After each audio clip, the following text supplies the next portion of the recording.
ସେତେବେଳେ ବି ମୋର ଯେଦୂର ମନେ ପଡ଼ୁଛି ସେଇଟା ପାରାଦୀପରେ ବୋଧେ ପ୍ରଥମ ସୁଟିଂ ହେଇଥିଲା। ଆସିଲା ମୁଣ୍ଡିଆ ମାରିକି ନନ୍ଦଙ୍କ କଥା ମନେ ପକେଇ ଆଜି କାନ୍ଦିଲେ ସିଦ୍ଧାନ୍ତ ମହାପାତ୍ର ସାର୍।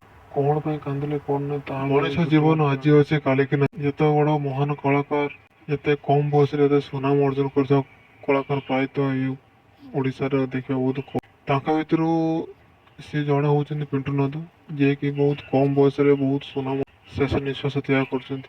ଏହା ଆମ ଓଡ଼ିଶା ପାଇଁ ଏକ ଗର୍ବର କଥା। ସେଇ ସବୁ କଥା ମନେ ପକେଇ ସିଦ୍ଧାନ୍ତ ମହାପାତ୍ର ବହୁତ କାନ୍ଦିଛନ୍ତି। ଚାଲନ୍ତୁ ଦେଖିବା ଭିଡ଼ିଓ ମାଧ୍ୟମରେ କଣ କହିବାକୁ ଚାହୁଁଛନ୍ତି ଆଉ ତାଙ୍କର ସ୍ମୃତି ସେୟାର କରୁଛନ୍ତି। ପିଣ୍ଟୁ ନନ୍ଦଙ୍କ ସହିତ ତାଙ୍କର ଯେଉଁ ସ୍ମୃତି ଗୁଡ଼ା ସବୁ ହୋଇଛି ସେ କଥା ମନେ ପକେଇ ସେ ବହୁତ କାନ୍ଦିଛନ୍ତି। ସେସବୁ କଥା ଆମେ ଭିଡ଼ିଓ ମଧ୍ୟ ଜାଣିବା ପାଇବା। ଏ ଭିଡ଼ିଓଟି ଶେଷରେ ଦେଖନ୍ତୁ, ଆପଣ ସବୁ ଜାଣିପାରିବେ ଗୋଟେ କଳାକାରର ଜୀବନର କାହାଣୀ କ'ଣ, ଗୋଟେ କଳାକାର ଜୀବନର ତାଙ୍କର ଉଦ୍ଦେଶ୍ୟ କ'ଣ, ଗୋଟେ କଳାକାର ଜୀବନ ଷ୍ଟ୍ରଗଲଟା କ'ଣ, ଆପଣ ଏ ଭିଡ଼ିଓ ମଧ୍ୟ ଜାଣିପାରିବେ। ସେତେବେଳେ ବି ମୋର ଯେଦୂର ମନେ ପଡ଼ୁଛି ସେଇଟା ପାରାଦୀପରେ ବୋଧେ ପ୍ରଥମ ସୁଟିଂ ହେଇଥିଲା। ଆସିଲା ମୁଣ୍ଡିଆ ମାରିକି ତାପରେ କହିଲା ଭାଇନା ଫାଷ୍ଟ ସଟ୍ ଦେବା ଯାଉଛି। ମୁଁ କହିଲି ଯା ବଢ଼ିଆ ଭଲ କର। ସୋ ତା ପରଠୁ ଧୀରେ ଧୀରେ ତାର ଇମ୍ପ୍ରୁଭମେଣ୍ଟକୁ ବି ମୁଁ ଦେଖିଛି। କିନ୍ତୁ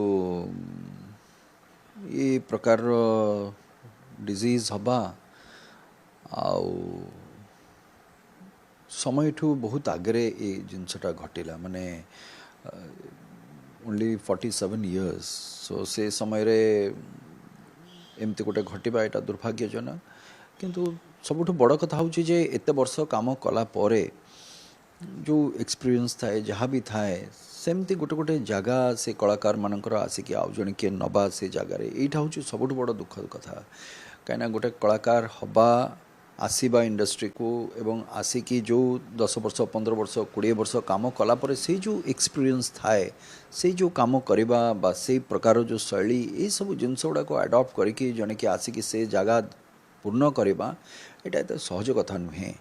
ତେଣୁକରି ଏଇ ଭାବରେ ଯଦି ଦେଖାଯାଏ, ନ୍ୟାଚୁରାଲି ଏଇଟା ତ ଗୋଟେ ଏ କ୍ଷତିକୁ କେବେ ବି ଭରଣା କରିହେବନି। ଏଇ ଜିନିଷ ଅନେକ ଚଳଚ୍ଚିତ୍ରରେ ଆମେ କାମ କରିଛୁ ଏକାଠି, ଅନେକ ଚଳଚ୍ଚିତ୍ରରେ କାମ କରିଛୁ। ତେଣୁକରି ନ୍ୟାଚୁରାଲି ସେ ସ୍ମୃତି ଗୁଡ଼ାକ ତ ରହିବ ସବୁବେଳେ। ସେ ମୁହଁ, ସେ କାମ, ସେ ବସିକି କଥା ହେବା, ସେ ପ୍ରତ୍ୟେକଟା ଜିନିଷ ଏଗୁଡ଼ାକ ତ ରହିବ ମନ ଭିତରେ, ହୃଦୟରେ ତ ରହିବ, କେଉଁଠି ନା କେଉଁଠି ଆଘାତ ଦେଇ ଚାଲିବ।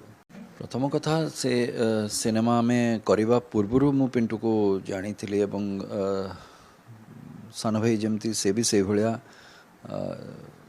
ସମ୍ପର୍କ ତା ସାଙ୍ଗରେ।